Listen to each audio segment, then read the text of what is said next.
Gather around. It's time for the show to begin. Ladies and gentlemen, this is... Hey everyone, my name is Jason. Hi friends, it's Desiree Josen.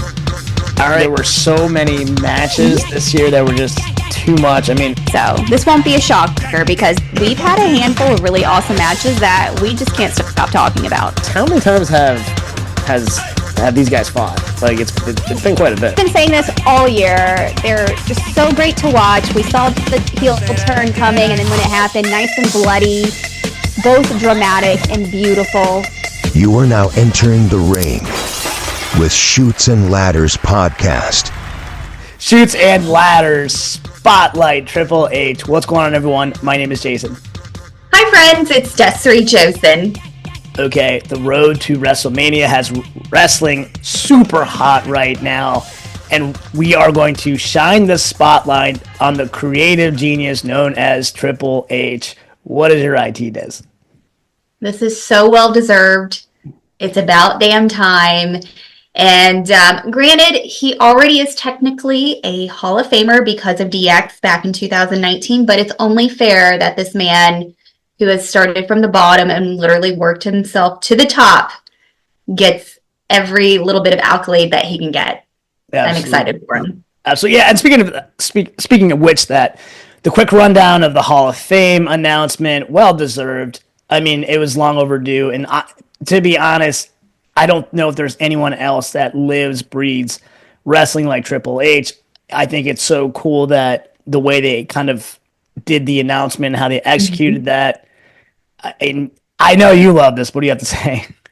I literally just watched it this morning just because it's so nice, and the reaction from everyone, and it was a true surprise. And I love that Taker and Shawn were the ones that announced it. Sure. And the fact that Triple H is just standing there like dumbfounded, like, what are these two guys talking about? And then it hits him that they are basically announcing his induction. It just tells you, he is so humble. He's very modest. He's a hardworking man and does not expect anything to really be given to him because of his position. And I love that about him, but he deserves so much more. I feel like, he's always been so underrated, and he's done so much for this business, for us as fans, and for him as a brand, and for the company. We love him.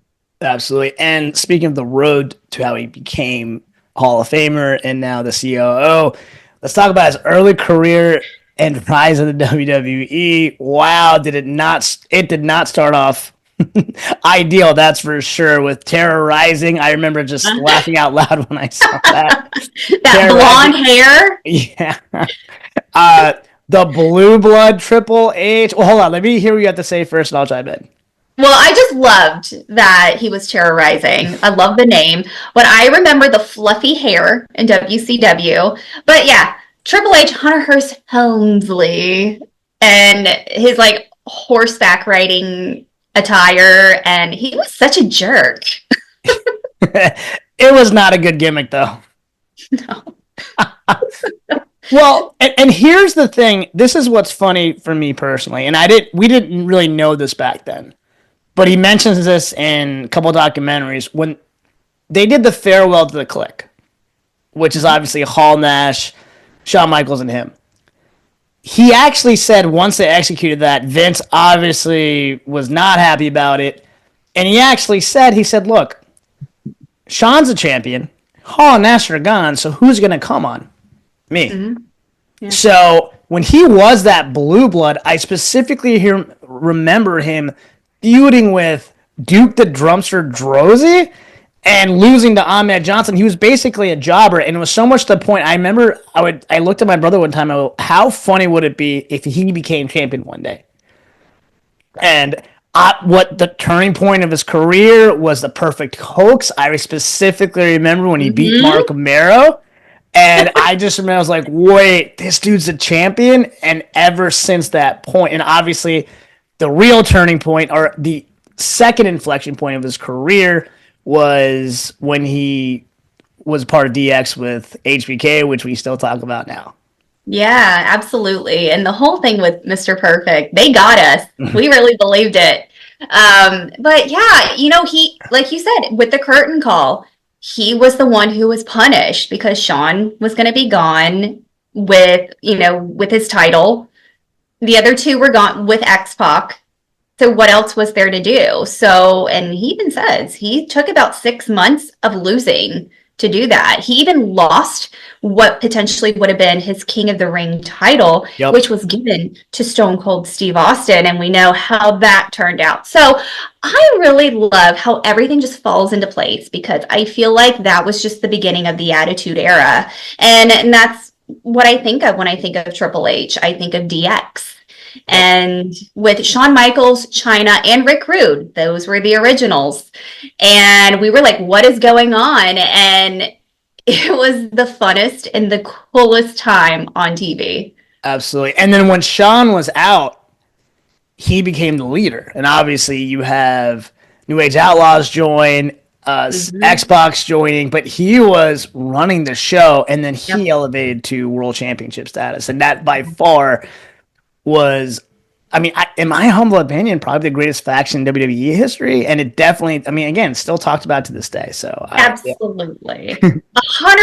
And I think, I mean, DX and NWO go hand in hand. I feel like they raised me when I was in like middle school and high school, growing up watching them. And I feel like in the beginning, Triple H was always in Shawn's shadow. Just because that's just how it was. And with Sean leaving and going through rehab and whatever, that did elevate Triple H to be his own person and to be that one leader. And he made DX his own. And I mean, look at it. It is something that we still talk about. We were literally just talking about this before we started recording, with the DX chop and the whole suck it, and so much fun still to this day. You catch yourself doing it for fun. So I know I have, that's for sure. I do too. So all right. And now let's transition a little bit, because the next inflection point of his career is the family affair. He obviously married Stephanie. Give us your insight on that. Well, I know everyone has their opinion on this, and I know this has always been a little bit of a weird subject for him as well. What started out as a work, because they weren't, with Stephanie, she was very honest. Vince said no dating wrestlers, and they ended up putting her in a storyline where he, it's not accepted now, but at the time, 25 years ago, she was passed out in the car, and they were in the Las Vegas drive-through and got married while she was supposed to marry Test on Raw. And they did the McMahon Helmsley era, which was fun, and I loved it. And then they ended up falling in love in real life, and they're still together now with 3 beautiful daughters. So I love it. I know a lot of people are saying a lot of his success is because of the McMahon name, and he married into success. I don't agree. I think he earned this, and it just so happened that they fell in love and they, ended up together. That's just a coincidence, I really believe, because before all of this, he was a true champion. He was leading the pack. So yeah, they can forget all of that nonsense. Okay, I have two sides of this coin, but the first side of the coin is I'm actually 1,000% with you, mainly because I watched a shoot interview with Eddie Guerrero years ago, and they asked him specifically about Triple H, and he said, look at the guy's work ethic. Yeah. And his work ethic got him to where he is. He's been nothing but respectful for me. Listen, this is Eddie Guerrero. So yeah. Eddie Guerrero is one of the most well-liked superstars ever. For him to say that meant a lot. Mm-hmm. But now let's flip over to the title reign, and this is my other side of the coin. He won the champ. He became 14-time championship, and I got to be honest. This is where I think nepotism could have affected this, and I say that because I specifically remember whoever won the title. It was going back to Triple H, like within a month or two, and specifically your boy Orton. I remember when he won the title, and like they immediately took it off and gave it to Triple H, and I just remember like, wait, what? Then what was the point of that? So I don't think nepotism was the reason why he was a top star because he technically was there before. But as far as nonstop giving title back to him, maybe. There and we also have to think about that time in wrestling. It was a rough time. There was a period of we were trying to get back onto the, I guess, how big the Attitude Era was. So I don't know. I agree. I feel like some of it, that may have been favored. However, for the most part, I feel like it was well earned. So, and then I'll just say one more thing because I have to bring up ECW. During One Night Stand, Paul Heyman told JBL, he said, look, the reason why you were SmackDown champion for 8 months is because Triple H didn't want to work Tuesdays. And that got the crowd lit. And I loved it. I still watch that to this day. I love it. All right. Well, I mean, if you can, why not? All right, now transitioning to his role of COO. I mean, Paul Levesque era, everyone's specs. So the thing about this, for me, is he's basically a player's coach. And what I mean by that is he can go to any wrestler, whether they're just breaking in or they're a vet, and say, look, this is what needs to be done. And if they kind of talk back to him and say, look, I was in your shoes. I'm not just some random writer. I'm telling you this for a very specific purpose. And I think that speaks volumes. And I think this is why wrestlers respect him so much. 100%. And I think that was one of the best decisions that WWE could do is to hire internally, but someone who didn't just walk in and do this. He has been invested in this company for 30 years and worked himself from the bottom up. And he has been through every era of wrestling almost and has dealt with some really rough times and some really great times and creatively, physically. So I feel like he is the number one person who can speak and can coach and to teach. The best thing that they could have done. And he understands creative because the creative game has stepped up significantly since he's taken over. And what I do appreciate is, and this happened last year around Mania, when the whole thing with the Cody and Rock thing with Wrestlemania is, I feel like if it was under control of anybody else, we would have completely disregarded Cody's story and gave The Rock and Roman exactly what they wanted. And it just didn't make sense. But the fact that Triple H was like, hold up, the fans are being very vocal and kind of like, it's a backlash against us saying, we want to finish this. It's not fair. What was the point of working up, 2 years of this? And he turned it around and said, we're going to give the fans what they want. So one beautiful thing is he gets it externally and internally. I'm glad you mentioned that because 1,000%. Last year's WrestleMania would have been basically a disaster if Triple H didn't clean that up. Yeah. All right, and final thoughts overall. What is this impact on WWE? We kind of went through it, but what are your final thoughts?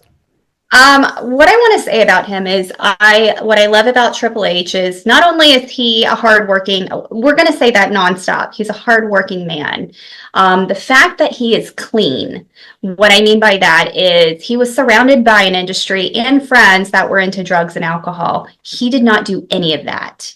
He was super clean. He took care of himself. He was always level-headed and and always backed his friends and family, which basically was like Shawn, Kevin Nash, Scott Hall, and X-Pac. I love that about him. He is a good company man.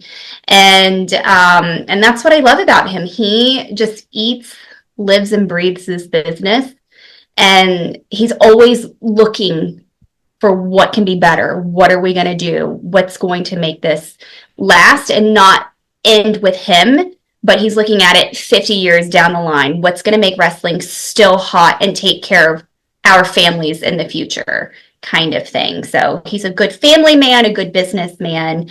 And, he's definitely unforgettable. Yeah, 100%. And also, when he took over, they were in a very volatile time with the whole McMahon controversy. He stepped right in, cleaned it up, and collectively, from the writers, producers, and the wrestlers themselves, it seems like it's been nothing but positivity. And I am excited to see what he's going to do for the near future and the long-term future. And what I love is him and Sean 25, 30 years ago were trying to run WWE during the Attitude Era. And now look at them. They really are 25, 30 years later running NXT and WWE. It's so much fun to see. 1000%. I'm with you on that. All right, that actually wraps up this episode. What are your thoughts on Triple H? Please DM us at The Chutes and Ladders. Like always, please like, share, and subscribe both on YouTube and Spotify. Once again, my name is Jason. I'm Desiree Josen. All right, until next time, have a blessed day and a blessed week. Bye, friends. Chutes and Ladders. Follow us for more content.